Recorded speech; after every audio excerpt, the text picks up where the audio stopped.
Spoštovane gledalke, cenjeni gledalci, lepo pozdravljeni tudi v tem sredinem večeru v oddaji Tedenska izdaja televizije Celje. Tudi danes imamo v studiu zanimivega gosta, ki nas bo vse skupaj povabil na prijetno druženje, s katerimi bomo začeli 1. marec, lahko rečemo pomladni dan v letu 2015.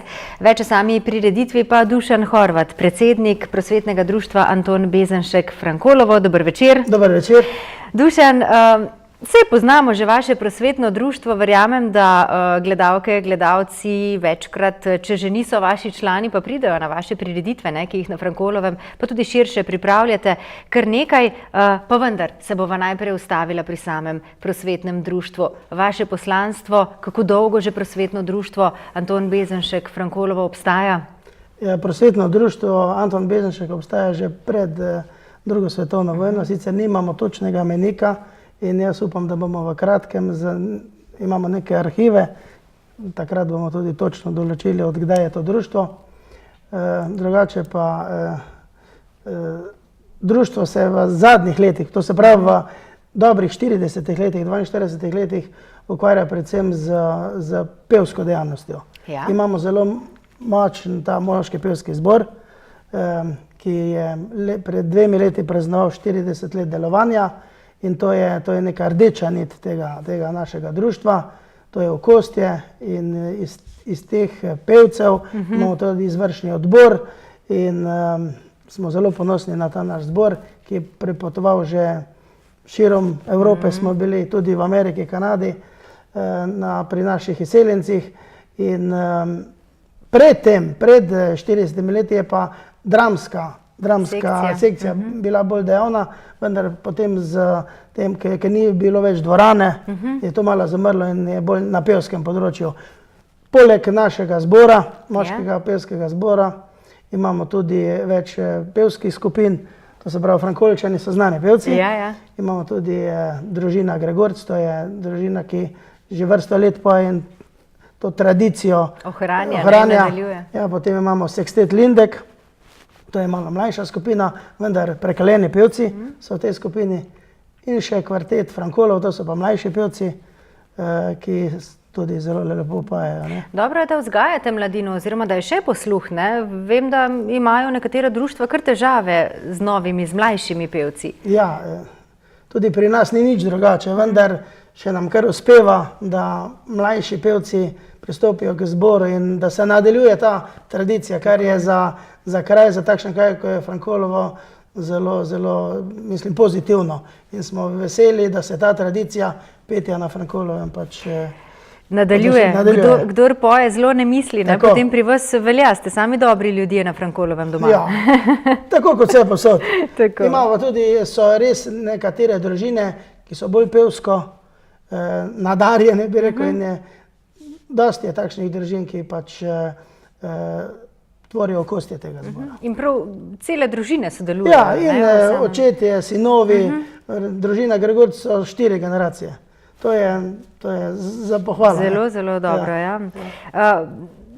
Pridni ste tudi pri pripravi raznih prireditev, sodelujete na raznih občinskih prireditvah v vašem kraju, tudi drugod ste omenili gostovanja izven naših meja, odlične nagrade oziroma visoke nagrade, priznanja ste tudi prejemali. Ja, bili smo tudi na Češkem, bili smo v Pragi, Olomoucu, kjer je zbor tudi tekmoval in zelo uspešno zastopal našo občino in Slovenijo na tem tekmovanju. Pa tudi radi potujemo, da pa potujemo, si moramo pa pridobiti finančna sredstva. In je zato treba delati. Na kak način pa si jih pridobivate? Tudi verjetno na način, ki ga boste predstavili danes. Tako, tudi je preditev, ta, ki bo v nedeljo, 1. marca, je tudi ena izmed takšnih preditev, ki nam dodatno omogoča nek finančni neko finančno zadevo, da lažje... Da lahko funkcionirate konec koncev. Da lahko kam gremo, ja. Res pa je tudi, da je ta preditev tudi velik finančni zalogaj za samo društvo. Ker je to je dosti ansamblov, veliko stroškov, vso to pripravo in pogostitvijo in pripravami in tako da smo zelo hvaležni vsem tistim, ki nam vsa ta leta pomagajo. Ker letos imamo 24. prireditev, to je dolgo brado že ima, ne? Dolgo brado, drugo leto 25 in je organizacija takšne prireditve ni tako enostavna. Od izbiranja ansamblov, ker ansambli so zelo zasedeni in to praktično eno leto prej že te ansamble zbiramo. To je pri nas zadolžen Gregor Stone, ki te ansamble že po prireditvi letos za drugo leto, pričnejo priprave že za drugo leto in za drugo leto imamo 25. Takrat mora biti pa še boljša na visokem nivoju. No, zelo dobro. V nedeljo 1. marca boste prvi pomladni dan, mesec boste obeležili en tak prijeten dan. Bom zdaj v vremenu ne bo, se vam tako ali tako ni važno. Vreme pa bo. Dobro. Bo pa to v dvorani, več namenski na Frankolovem, tako da kakršnokoli vreme bo, vam ne bo delalo preglavic. Ne, to je v večnamenski dvorani osnovne šole Frankolovo. Lepo urejena dvorana s primernim odrom in dosti sedežev za tiste, ki bodo prišli na Frankolovo. In je res, to je lepa prireditev, ki privabi na Frankolovo vsako leto približno 500 poslušalcev iz vseh koncev pridejo. Reklama mislim, da je tudi dobra na teh medijskih hišah. In 24, to je kar tradicionalna prireditev, tako da vsi ljubitelji narodno-zabavne glasbe dobro poznajo to prireditev. Jo že poznajo, Torej ob 16. uri se bo začelo vse skupaj v večnamenski dvorani. Tradicionalno je že srečanje narodno-zabavnih ansamblov. Pa nam povejte, kdo bo prišel k vam, koga ste uspeli dobiti v goste? Letos bi pa takole rekel, vsako leto imamo mi nove ansamble. Mislim, večinoma načeloma se ne ponavljajo. Ker nima smisla, da ljudje vsako leto poslušajo iste ansamble. Se izpoje potem hitro. Določeni so, se ponavljajo, je pa največ pa novih ansamblov. Pa če kar povem, letos nastopajo naslednji ansambli. Domen Zvižari, Dinamika, družinski trio Pogladič, Vankmüller, Mundo Štajerci, Vitezi Celjski, Katrca, Mladi korenjaki. Potem pa gost prireditve, to je pa ansambl Akordi. Vsako leto tudi poskrbimo za humor. Letos je stand-up komedijantka Martina Ipša. Super. Moderator je pa letos prvič Alja Tihle Hren, to je naša soobčanka iz Nove Cerkve in do sedaj je vrsto let vodil to prireditev Tone Vrabel, sedaj pa Alja Tihle Hren. Moram pa povedati, da je pred 12 leti, tudi polnih 10 let vodila mama od nje. Se pravi tudi družinsko nekako. In smo zelo veseli, da je Alja Tihle pristala na to vodenje in jaz upam, da bo. Absolutno bo. Sem prepričan, da bo to profesionalno. Tako, tudi mi. Zelo lepo. Glavni pokrovitelj je torej občina Vojnik, ste pa imeli tudi letos, hvala Bogu, srečo in so vam ostali zvesti nekateri donatorji.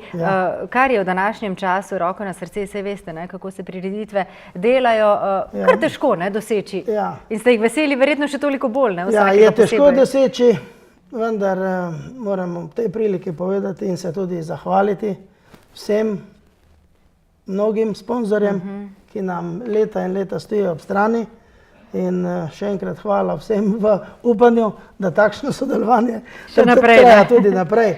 Veseli smo tudi, da je občina Vojnik pokrovitelj te prireditve, kar je tudi prav, ker to je ena večjih prireditev v naši občini, sploh na kulturnem področju. In potem so še pa tu medijska pokrovitelja, Radio Celje in Radio Rogla in vrsta donatorjev, ki so pripravljeni vsako leto priskočiti na pomoč in nam pomagati pri tej prireditvi. Zvesti prireditvi torej. Se pravi, glavni namen te prireditve, tega koncerta, narodno-zabavnega koncerta, je pridobiti sredstva, da boste vi lahko še naprej delovali v občini, oziroma da vas ljudje, poleg tega, da vas poznajo, da vam na tak način, da vas pridajo gledati, spodbujati, tudi pomagajo, ne? Ja, prav gotovo je to eden izmed, tako kot sem prej omenil, eden izmed finančnih virov za delovanje našega društva. Vendar osnovni namen te prireditve je pa bil, da se ti ansambli srečajo na Frankolovem in da to tradicijo tega sodelovanja, srečanja pač obdržimo. Vendar sama organizacija je pa v rokah našega društva in tu je treba imeti pod drobno gledom vse finance in bolj se potrudiš, več energije vložiš, večji je splen. In če je večji splen, imamo več možnosti tudi za delovanje našega zbora in vseh sekcij, kajti, zdaj veste, samo če se zbor vsede na avtobus, že stane. In to je tudi en vir našega dohodka v samem društvu, ki pa moram povedati, da izredno, bi rekel, uspešno deluje naše društvo. Izvršni odbor so ljudje, ki so pripadni našemu društvu, od financ, od menedžerstva, recimo, ko se razna gostovanja organizirajo in tako naprej. In da smo tu neka ekipa, ki že vrsto let dela na tem področju in vsak že točno ve, kaj mora početi v samem društvu. In imamo te funkcije razdeljene. Tako kot treba. Za manjše kraje je izjemno pomembno, ne, da imajo takšna društva v svojih vrstah, da ljudem ponudijo neko možnost druženja. To se verjetno kar pripozna, ne? Če ga ne bi bilo, bi ti ljudje kar malo šli vsak na svojo stran. Poglejte, naše društvo je v našem kraju pač zadolženo za to kulturno delovanje. Ne? Imamo pa v kraju tudi več društev. Jaz sem tudi predsednik krajevne skupnosti in sem zelo vesel in vsi smo veseli, da v kraju deluje 8 društev. 8 društev, ki so zelo aktivna vsak na svojem področju. Od gasilskega, turističnega, športnega, mladinskega, imamo tudi mladinsko društvo uspešno, do društva Talon in tako naprej. In vsa društva za svojimi prireditvami dostojno pač zastopajo naš kraj, ne samo v okviru občine, tudi izven občine. In kraj brez društev, brez teh prireditev je praktično mrtev in niti ljudje ne bi prihajali v kraj, niti prepoznavnost kraja ne bi bila takšna, kot je. In zato smo veseli, pravzaprav tudi občina Vojnik z županom na čelu se ta društva podpirajo in to mislim, da je prav, da ne bi prav na tem področju, da ne bi bilo denarja za delovanje samih društev. Tako, ker konec koncev vse takšen strošek za občino pa tudi niste. Ja, ker pogledajte, to je vse volontersko delo, vsa dela, ki se upravljajo v društvih, so volonterska in če bi, žal je pa to, da na državnem nivoju se pa ta volonterska dejavnost premalo podpira in država se na tem področju mačehovsko obnaša do teh volonterskih društev, ker nekateri so člani 3-4 društev in so praktično vpeti v več društev, če je kraj majhen, so gasilci, so tam in eni in isti ljudje. To je skoraj v vsakem kraju tako. No, glavno, da obstajate, glavno, da ste pridni, glavno, da je še tista volja do druženja, ne? To je tisto, kar vas verjetno žene naprej. Po kakšnem težkem dnevu, potem, ko vidite, da se dobite v društvu, pa malo predebatirate, je kar malo bolje, ne? Na deželi je prav gotovo drugače kot v mestu, v večjih krajih. Tu se vsi med seboj poznamo, vsi si pomagamo, če le mogoče, eden drugemu in to je. Jaz sem vesel, da tudi na našo prireditev, ki bo zdaj v nedeljo popoldan, tudi prihajajo vsi člani ostalih društev, da skupaj pač prikažemo navzven, da smo, bi rekel, solidarni, da sodelujemo in je to tudi tako prav, ne? Ker vsaki se trudi za neko prireditev, je prav, da je obisk, ker prireditev brez obiska se ne delate zase, ne? Se ne delamo za ljudi, za kraj, za vse, ne? Pa za svojo dušo. Tako, to pa je najbolj pomembno. To se pa tudi najbolj potem čuti, ko dobite tisti feedback od publike. Potem ob koncu te prireditve, če je lep obisk, lepo prireditev uspela, je zadoščenje, je poplačilo za vse delo, ki ga ni malo, verjamemo. Dušan, dajva še enkrat potem povabiti naše gledalke, gledalce, naj pridejo na vašo prireditev, torej 1. marca, kje, na kaj jih vabite, kdo morda še nastopa, da jih še malo spomnimo. Prosvetno društvo Anton Bežnišek Frankolovo vabi na 24. tradicionalno prireditev Ostanimo prijatelji, ki bo na Frankolovem v nedeljo 1. marca ob 16. uri v večnamenski dvorani Osnovne šole Frankolovo. Vsi ljubitelji narodno-zabavne glasbe in humorja, pridite na Frankolovo in jaz sem prepričan, da boste za lepimi občutki zapuščali kraj in da se drugo leto ob 25-letnici tega srečanja tudi vidimo. Jaz pa upam, da se čez eno leto spet vidiva, ko bova spet predstavila 25. obletnico. Velja, Dušan? Hvala lepa. Hvala lepa za obisk. Mislim, da sem lahko bil v tej oddaji in moramo sodelovati. In z veseljem bom tudi naslednje leto prišel in predstavil to prireditev. Tako, hvala lepa, mi pa pridemo z veseljem na 24. Hvala lepa. Lepo se imejte, vso srečo in vsem vašim članom, simpatizerjem, vsem ostalim, torej lep pozdrav na Frankolovo. Hvala lepa. Srečno. Nasvidenje.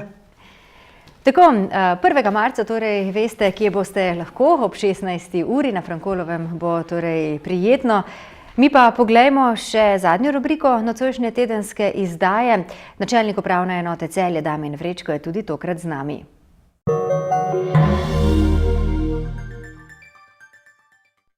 Velika, bombastična akcija Tuš trgovin. Svinjsko pleče brez kosti, neverjetna 2,98 € za kilogram. Vedno za vas, trgovine Tuš. Brez velikih zgodb, brez grandioznih obljub, brez laži, brez olepšav, brez praznih besed, brez dodatkov, brez vsega. Le voda. Oda. Življenje jo hoče. Gradite, prenavljate. Strokovnjaki iz Cinkarne svetujejo. Po čem prepoznamo kakovostno lepilo za keramiko? Pri polaganju keramike je potrebno izbrati dovolj kakovostno lepilo, ki bo med drugim zagotovilo tudi 100% kontaktno površino lepila in obloge. Na ta način pod ploščicami ne bo praznih mest brez lepila, kamor bi lahko zatekala voda. Za optimalne rezultate lepljenja svetujemo uporabo lepila Nivedur iz Cinkarne Celje. Za še več brezplačnih nasvetov in gradbenih nakupov na klik, obiščite spletno trgovino www.cinkarna-gradnja.si.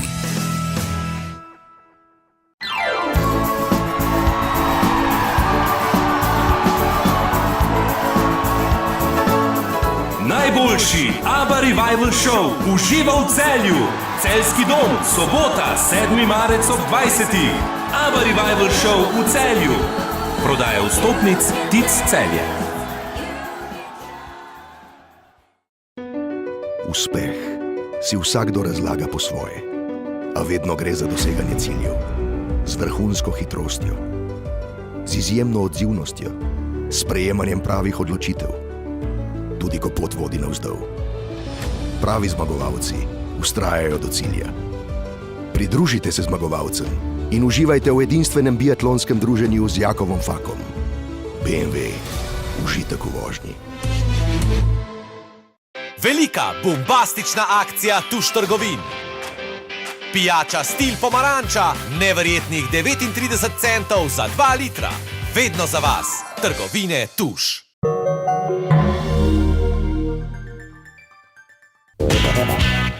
V prihodnosti želimo zgraditi prizidek k obstoječi hiši, da bi rešili stanovanjsko vprašanje svojih otrok.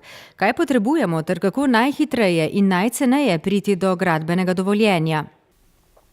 Za gradnjo prizidka za stanovanjske namene k obstoječi hiši potrebujete gradbeno dovoljenje. Predlagam, da na pristojni občini najprej preverite, če je predvidena gradnja takšnega prizidka skladna s konkretnim prostorskim aktom, ki velja za obravnavano področje. Sicer pa zahtevo za izdajo gradbenega dovoljenja vložite na pristojni upravni enoti glede na lokacijo gradnje. K vlogi pa morate priložiti najmanj 2 izvoda projekta za pridobitev gradbenega dovoljenja, druge listine, če tako določa zakon, in dokazilo o pravici graditi, če ta še ni vpisana v zemljiško knjigo. Če ste že na zemljišču vpisani v zemljiško knjigo, potem torej ni potrebno prilagati ustreznega zemljiško-knjižnega izpiska, ker ga upravna enota pridobi po uradni dolžnosti.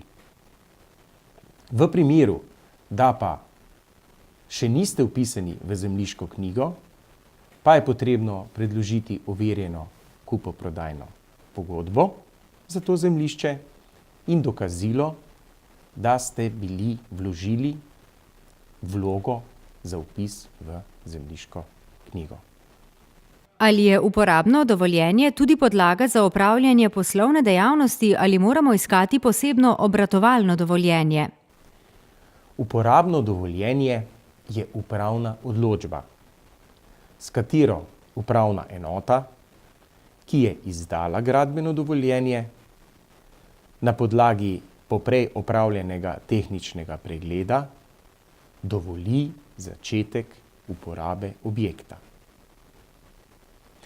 Glede na to, da upravna enota že več let ne izdaja obratovalnih dovoljenj, to so bila takrat znana dovoljenja po 4. členu Zakona o gospodarskih družbah, predstavlja uporabno dovoljenje hkrati tudi pogoj za začetek uporabe objekta. Če pa je s posebnimi predpisi določeno, da mora uporabnik glede na namembnost objekta pridobiti še kakšno dodatno dovoljenje za obratovanje, kot je na primer za opravljanje zdravniške, lekarniške in drugih podobnih dejavnosti, to stori pri pristojni službi oziroma zbornici, kot je zdravstvena, lekarniška, odvetniška zbornica in tako dalje. Predvsem bi pa rad poudaril, da je uporabno dovoljenje v dvojni funkciji, namreč pomeni, da je objekt zgrajen v skladu z gradbenim dovoljenjem, da je torej tehnično brezhiben in hkrati, kadar gre za primere poslovnih dejavnosti, pomeni tudi, da je v takšnem objektu možno in legalno opravljati takšno poslovno dejavnost. Prosim, če navedete, v katerih primerih je potrebno pridobiti gradbeno dovoljenje za izgradnjo nadstreška, garaže, zidanice, hleva in kmetijsko-gospodarskega poslopja, v katerem bi imeli vinsko klet in sušilnico sadja in zdravilnih rastlin. Gradbeno dovoljenje je potrebno pridobiti za gradnjo nezahtevnih, manj zahtevnih in zahtevnih objektov, za gradnjo enostavnih objektov pa gradbenega dovoljenja ne potrebujete. Za manj zahtevne in zahtevne objekte se izda gradbeno dovoljenje na podlagi projekta za pridobitev gradbenega dovoljenja. Za nezahtevne objekte pa se izda gradbeno dovoljenje na podlagi določenih skic in opisov.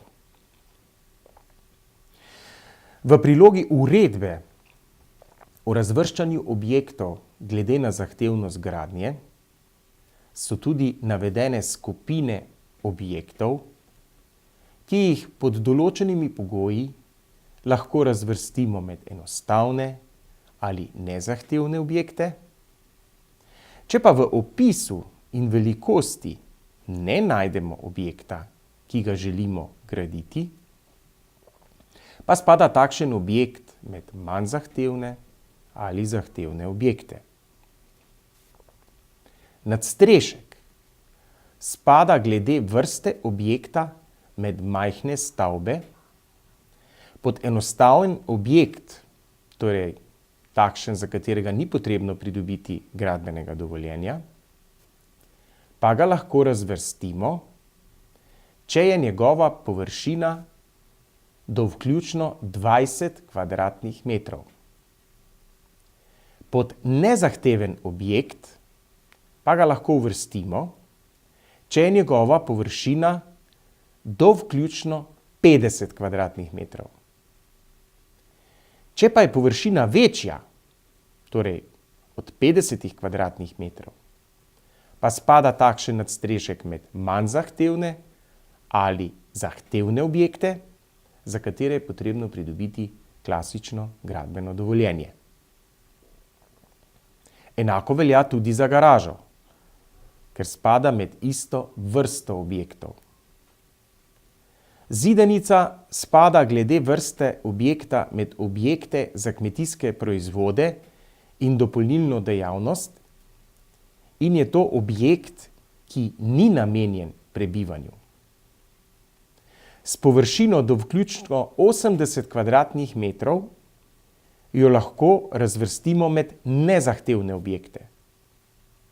Torej tiste, za katere se lahko pridobi gradbeno dovoljenje po skrajšanem oziroma enostavnem postopku. Med enostavne objekte pa zidanice ni možno razvrstiti.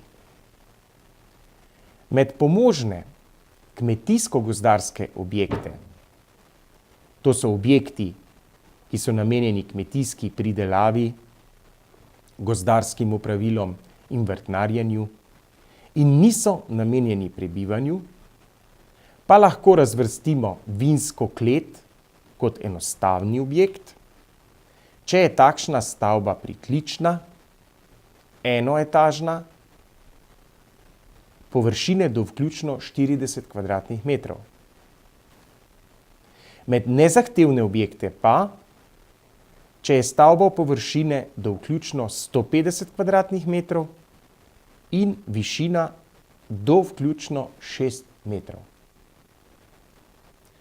Sušilnico sadja in zdravilnih rastlin lahko razvrstimo, če gre za samostojen objekt, med objekte za kmetijske proizvode in dopolnilno dejavnost, in sicer med nezahtevne objekte, torej tiste, kjer je možno pridobiti gradbeno dovoljenje v skrajšanem ali enostavnem postopku, če je površina do vključno 80 kvadratnih metrov.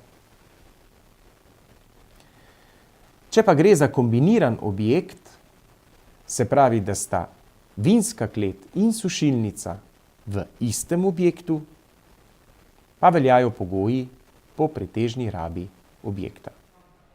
Toliko smo danes za vas pripravili v tedenski izdaji televizije Celje, drage gledalke, cenjeni gledalci. Lepo se imejte, preživite prijeten sredin večer in bodite z nami spet čez teden dni. Nasvidenje.